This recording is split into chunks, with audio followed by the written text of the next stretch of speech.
नमस्कार मित्रांनो, आपल्यासाठी एक पॅटर्न घेऊन आलेला आहे कांजीवरम सिल्कमध्ये साऊथ पॅटर्नमध्ये. हे बघू शकता, याचं ब्लाऊज वगैरे पण खूप भरलेलं आहे. हे साडीमध्ये पण खूप छान असं मटेरियल आहे. हे बघा, पुन्हा टिश्यूमध्ये फॅब्रिक असणार आहे. याचा पदर असा पूर्ण ऑल ओव्हर बुट्टी असणार आहे. याच्यामध्ये एक नवीन कॉन्सेप्ट आहे की याच्यामध्ये 2 ब्लाऊज दिलेले आहे. एक आपल्यासाठी वर्कवाला नाही पाहिजे असं सिंपल ब्लाऊज दिलेलं आहे आणि एक आपला वर्कवाला ब्लाऊज दिलेला आहे. ब्लाऊजचं काम वगैरे बघा, एकदम खूप छान असणार आहे. हे बघा,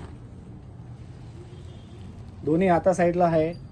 हे गळाची डिझाईन आहे, पाठीमागची पुढची पूर्ण वर्क केलेलं आहे आणि याच्यामध्ये निघण्यासारखा काही नाही आहे. याच्यामध्ये कलर्स वगैरे बघू शकता. एक बेज कलर आहे, एक पिस्ता कलर आहे, गोल्डन कलर आहे, हे आपला पीच कलर आहे, एक लव्हेंडर कलर आहे. हे खूप आता नवीन ट्रेंडिंगमध्ये साडी आलेली आहे आणि आपला लवकरात लवकर या कलश घनसोलीमध्ये ही साडीचा घ्यायसाठी